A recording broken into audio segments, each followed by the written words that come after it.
This is your News Source Evening Bulletin for today, Monday, the 12th day of May in the year 2025. I'm Gordon Mosley reporting, and here is what we're tracking tonight. President Irfan Ali today warned that criminal elements can overrun the Caribbean region if there is no coordination and cooperation among regional law enforcement agencies.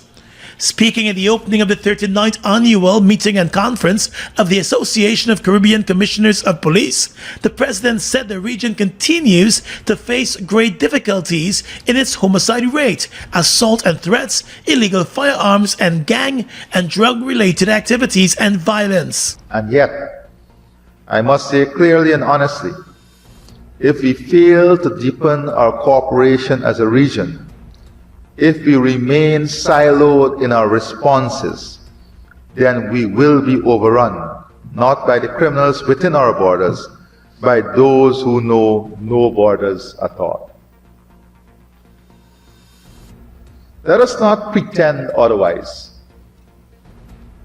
The region is not immune to the currents of globalization.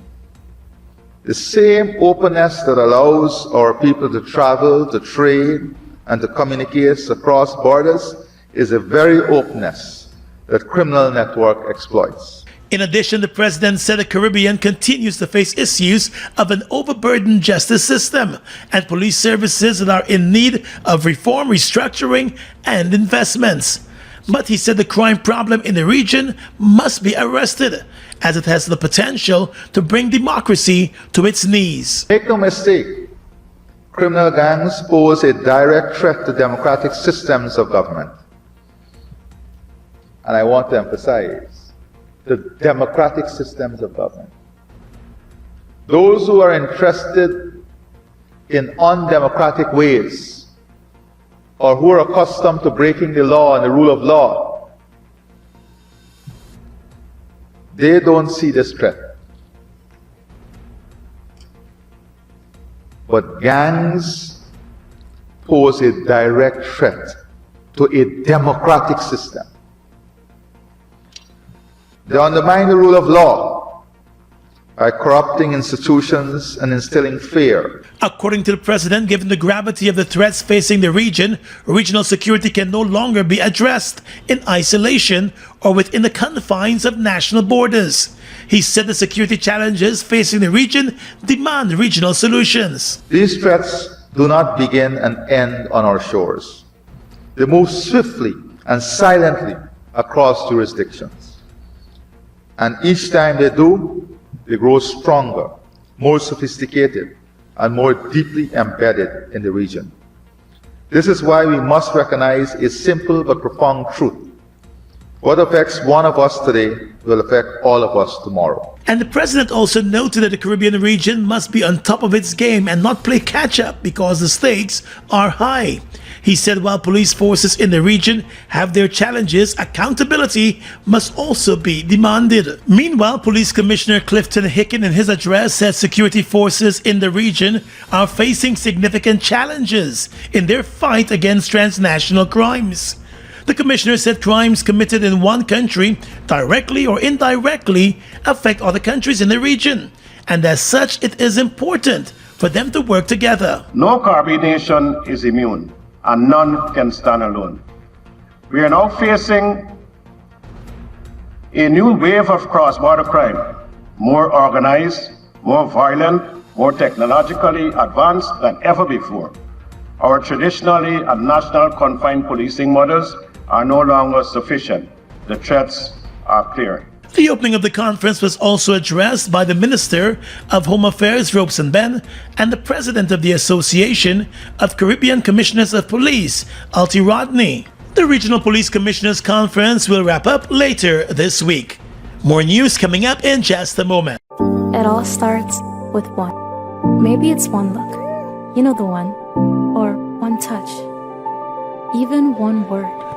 I can start with one step, or one promise, one thrill, one first time, one deep breath, one leap of faith, one day to remember, or one night to forget. One moment, so many stories. that make up one crazy, average, everyday, fabulous life. We get one life. Just one. Make your move. It all starts with one.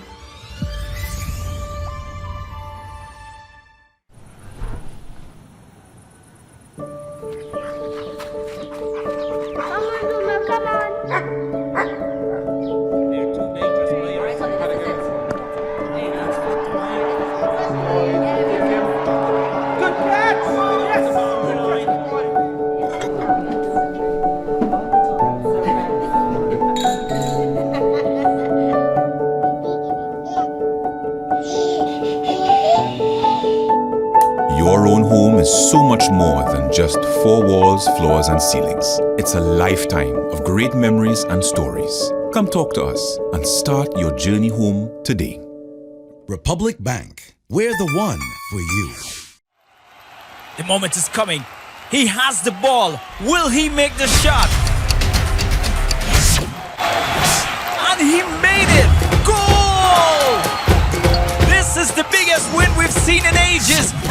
Feel the rush with every bet and win big. Play online at www.ibetgamesur.com. With iBet Supreme, every game is your game. iBet to win with iBet Supreme. Must be 18 years and older to bet.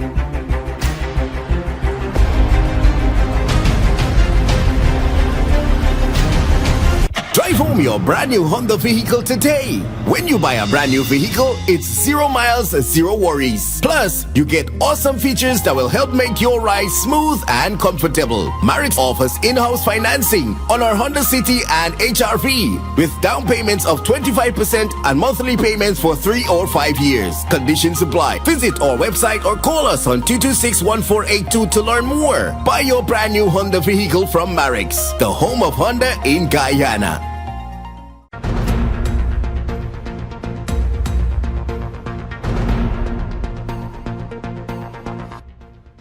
Welcome back.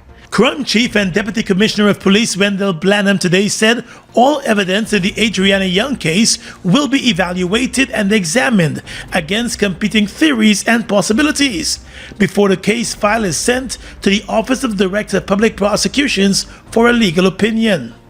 Mr. Blanham was sworn by reporters today for an update on the police investigations into the death of the 11-year-old girl. He said the investigations remain active and evidence is still being gathered by those investigating the case. He assured that nothing will be disregarded. The investigators, they were instructed not to disregard any evidence whatsoever. So after the evidence gathering stage, what they're going to do is to evaluate and examine the evidence against some competing theories and possibilities. As part of the evidence gathering phase, the police have commenced interviewing witnesses, in particular those who were present at the Doubleday Hotel on the day that Adriana Young went missing. We have taken statements from a substantial amount of persons. We are still today we're to interview 2 other persons who were at the pool on the day that Adriana went missing. Mr. Blanham declined to disclose whether the investigators have secured a statement from a swimming instructor who was at the pool on the day of the disappearance and assisted family members in their searches. He said various photographs and video recordings are being closely examined. Investigators are in possession of video evidence And as I said, as we speak, our forensic investigators, they are going through the video evidence to garner as much information as possible as to what transpired on the day in question. The Guyana Police Force last week announced that water samples from the pool have also been sent overseas for testing. The crime chief said he could not provide details as it relates to when those samples were taken from the pool, but he knows testing is being done on the samples. He said once the investigation is completed, the police will rely on the Office of the Director of Public Prosecutions for guidance. We're examining every detail on the day in question, every information, every evidence will be examined and evaluated, and at the end of the day, we're going to send our case file to the DPP for her to give her legal opinion. The family of Adriana Young is still to announce a date for her funeral. The family's lead attorney, Dexter Todd, said there will be no funeral information until the family is satisfied that the investigations are being done thoroughly. Well, the U.S. Ambassador to Guyana, Nicole Theriot, revealed today that while there have been public calls for the U.S. Federal Bureau of Investigations to assist with a probe into the death of 11-year-old Adriana Young, there has been no request from the government of Guyana for any such assistance. Speaking to reporters on the sidelines of the Caribbean Commissioners of Police General meeting this morning at the Arthur Chung Conference Center, the U.S. Ambassador said any request for the FBI's assistance must come from the government of Guyana. We will gladly listen to their requests and do what we can. I understand that it's going to involve requesting FBI assistance for the investigation. The way that it works is that it's a government-to-government request, so the government of Guyana would simply have to make that request to the FBI, and they would determine based on their capacity and their resources if they're able to assist. As you know, Ambassador Theriot confirmed that at present there has been no request from Guyana. The Guyana government has instead turned to retired Canadian Special Crimes investigator Leonard McCoshen to assist with the Guyana Police Force and its investigations. Mr. McCoshen is expected to arrive in the country tonight, although the family of the dead girl has objected to him being the only foreign investigator to join the probe. The U.S. Ambassador reminded today that the FBI has assisted with major investigations in Guyana previously. as you know, they came and did a very, very thorough investigation after the Madia fires, and they were instrumental in that.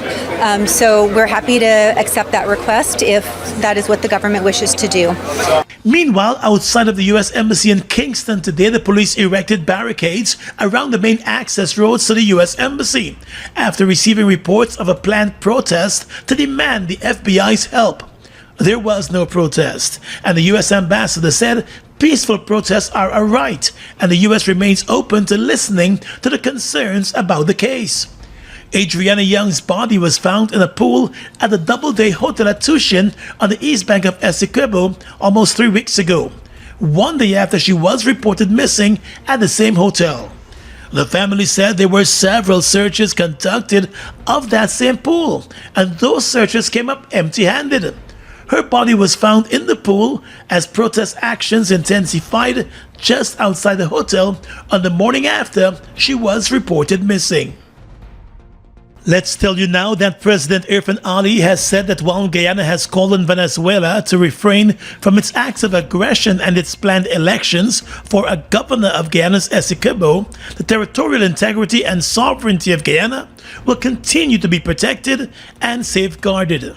We have always said that we ask Venezuela to respect the international law, but we are not sitting back also.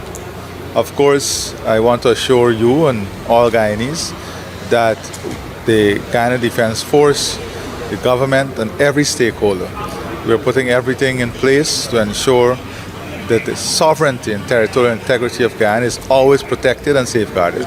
According to the president, his government, together with its partners, is monitoring the situation, with continuous analysis being done. Venezuela has vowed to proceed with its planned elections on the 25th of May for a governor of Guyana's Essequibo, and that's the eve of Guyana's independence celebrations. Venezuela has said the provisional measures issued by the International Court are abusive and interventionist, and it would not abide by them. The International Court has blocked Venezuela from proceeding with any planned elections for a governor of the Essequibo. President Ali said Guyanese have nothing to fear. To all the citizens of Guyana and those who are living in the territory of Guyana, you have nothing to fear. You're living in what is our sovereign space, and we're going to protect and ensure that our sovereign space is respected by all. Venezuela has been pushing for bilateral talks, but the government of Guyana has made it clear that it has no intention of entering into bilateral negotiations with Venezuela regarding Venezuela's claim of nullity of the 1899 arbitral award, and by extension, its claim to almost 2/3 of Guyana's territory, now that the matter is before the International Court.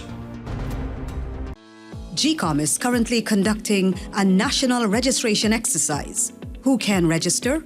Anyone who will be 14 years or older by June 30, 2025 and is a Guyanese citizen by birth, descent, naturalization, or is a citizen from a Commonwealth country living in Guyana for 1 year or more.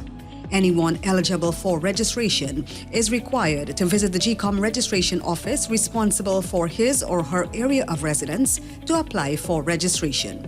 Persons who are already registered could apply for a name change if they have changed their names since they were registered. Apply for corrections if there is incorrect information on their national ID card. Persons who are desirous of conducting any of those transactions must provide the relevant supporting documents. Persons who have already registered must collect their new ID cards if they have not yet done so. This registration exercise will end on May 30, 2025. You need to apply for a transfer if you now live at another address since you were registered.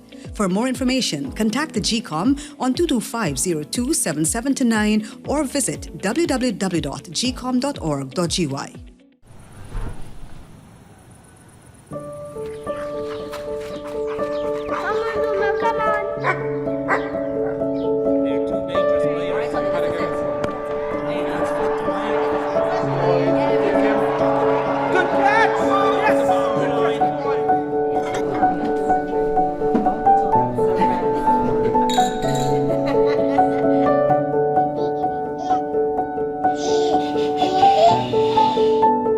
Your own home is so much more than just four walls, floors, and ceilings. It's a lifetime of great memories and stories. Come talk to us and start your journey home today.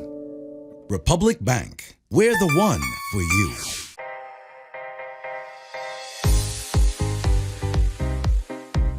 Need small appliance for your kitchen? Giftland have it. Need fridge or stove? Giftland have it. Speakers or laptop? Giftland have it. I'm telling you, Giftland have everything. And don't get me started on TVs. 58-inch, 65-inch, 70-inch, 75-inch. All sizes in leading brands. Best thing about it, they give a warranty. Man, Giftland is the place for all your electronics purchases.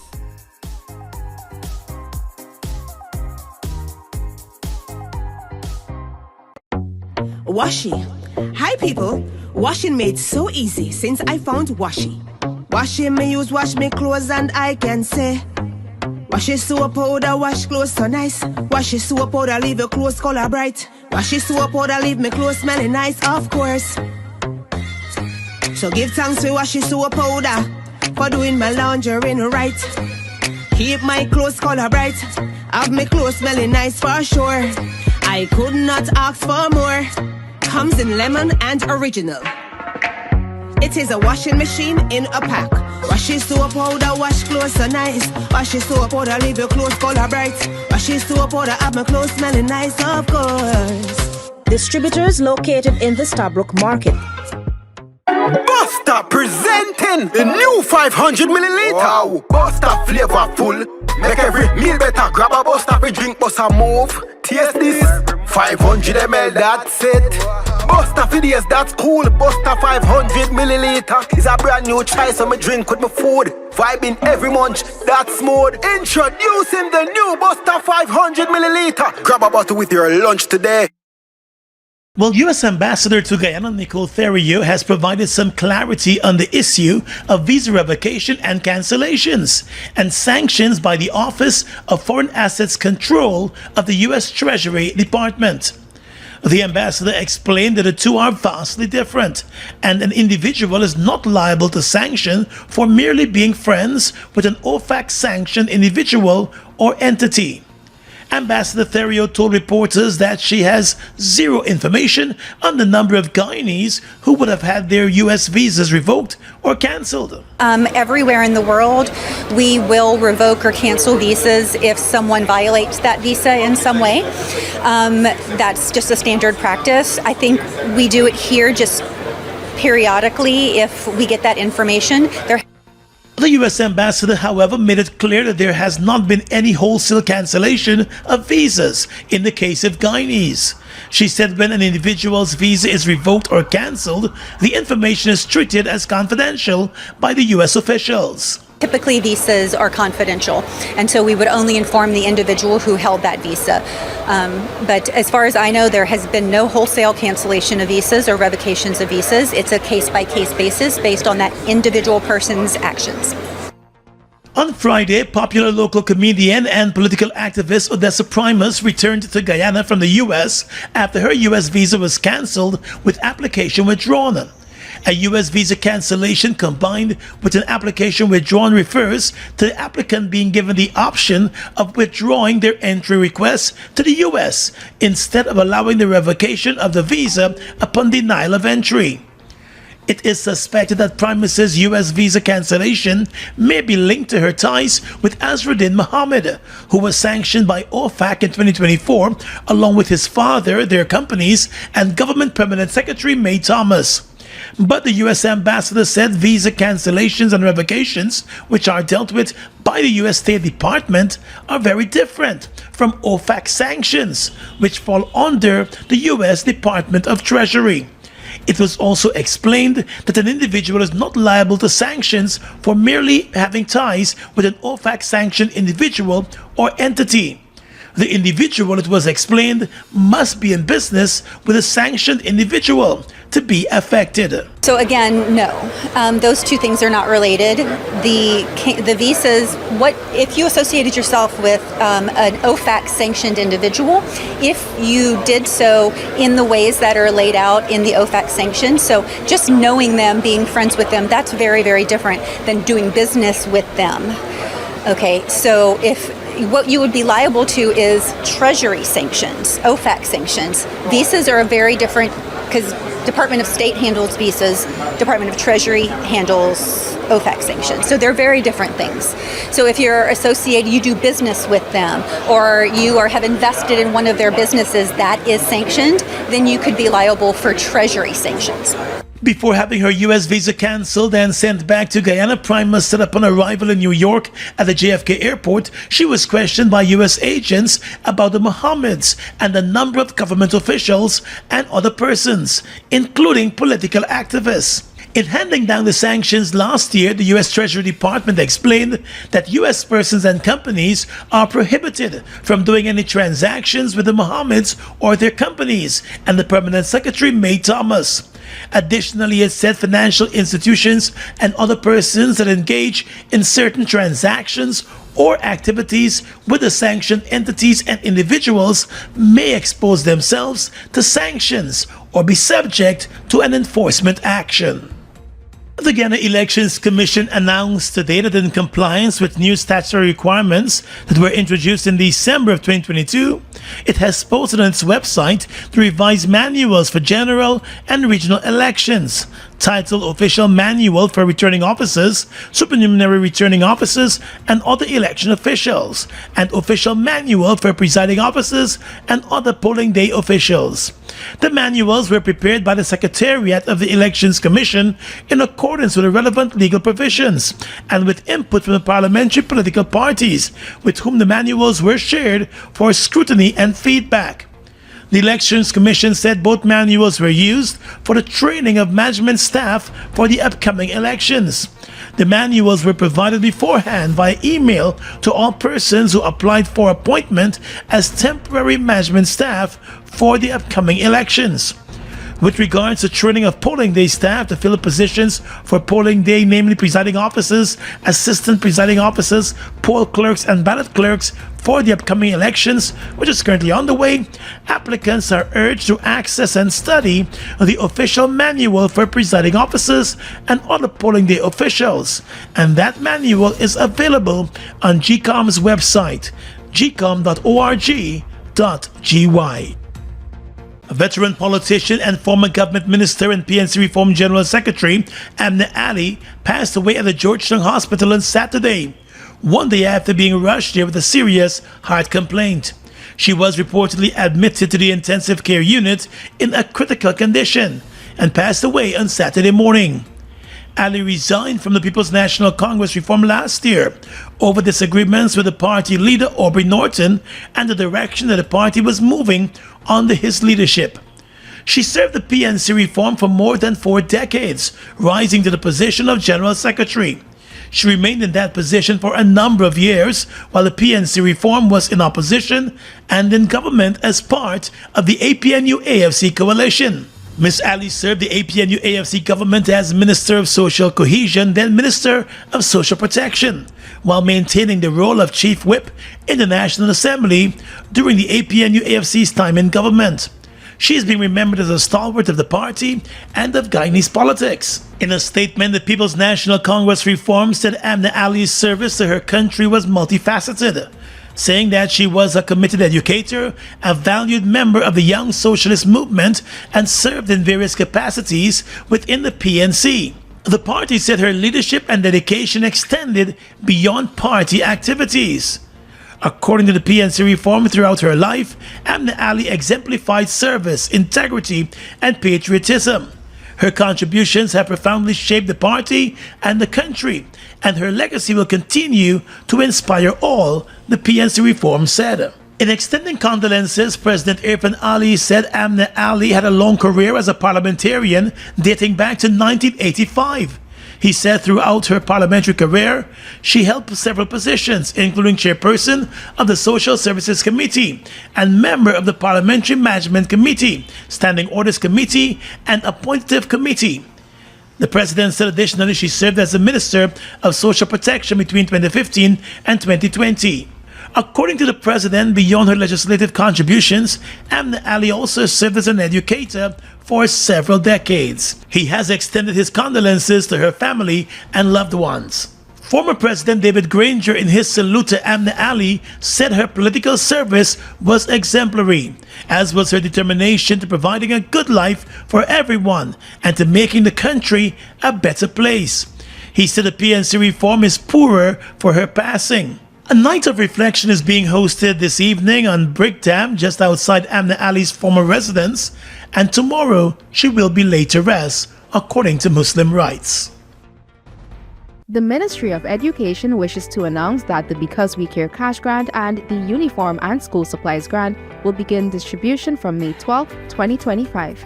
Please note, however, that distribution will begin later in May and in some cases June for certain regions.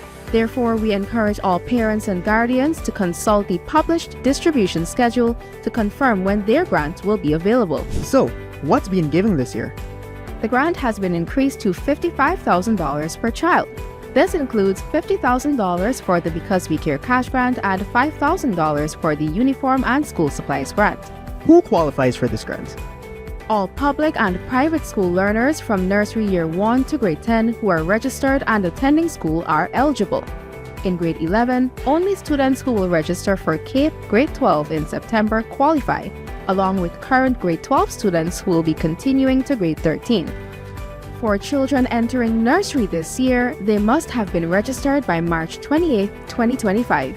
How do I collect the grant?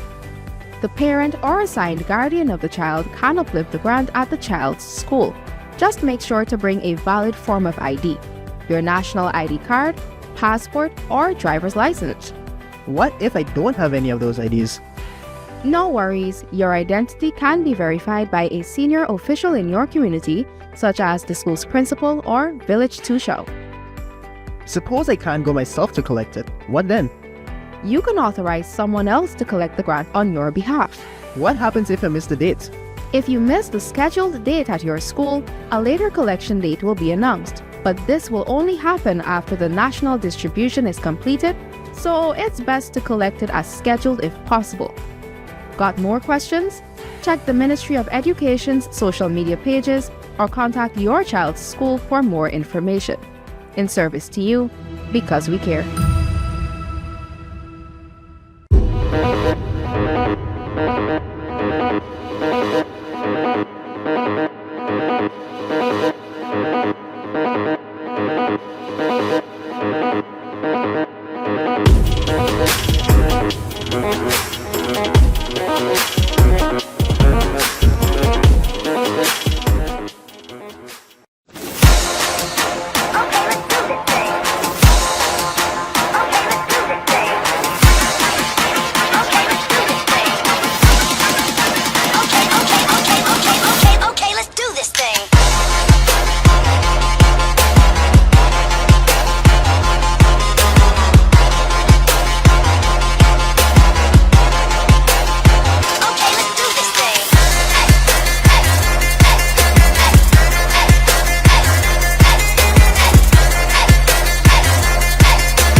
Guyana's economy is rapidly transforming, and we're all part of it. Oil is at the forefront of this development by providing reliable and efficient energy and supporting community development from the very core. 100% of Oil's profit goes back to building schools, roads, and other important infrastructure that connects our cities and towns, providing fuel to domestic, marine, industrial, and aerial transportation. Oil has now repositioned itself as market leader in the petroleum industry, building a better future for all of us. With your regional and international news tonight, I am Svetlana Marshall in the region. Police in Jamaica have confirmed that Giovanni Ellis, the person of interest in the killing of 9-year-old Kelsey Farragon in St. Catherine, was killed in a confrontation with lawmen in Clarendon on Monday morning, according to Jamaica Observer. The incident reportedly occurred in Sandy Bay, Clarendon. Farragon was found dead in a barrel at her home on Joblin in Spanish Town, St. Catherine, on Friday. According to Jamaica Observer, it is alleged that Ellis sexually assaulted the 9-year-old before he killed her and stuffed her body in a barrel inside her house. It is reported that Ellis had been released on bail before he committed the crime. After months of investigations into allegations of misbehavior in public office against Arla Yearwood Christopher, leading to her arrest and suspension as police commissioner earlier this year, the Office of the Director of Public Prosecutions on Friday night said there was no evidence to charge her with any offense. With the decision being made less than a week before her term in office comes to an end, the Police Service Commission will now have to decide whether Yearwood Christopher's suspension will be lifted. As far as her lead attorney Pamela Elder is concerned, it is the legal thing to do, but what would be the usefulness of this, she questioned.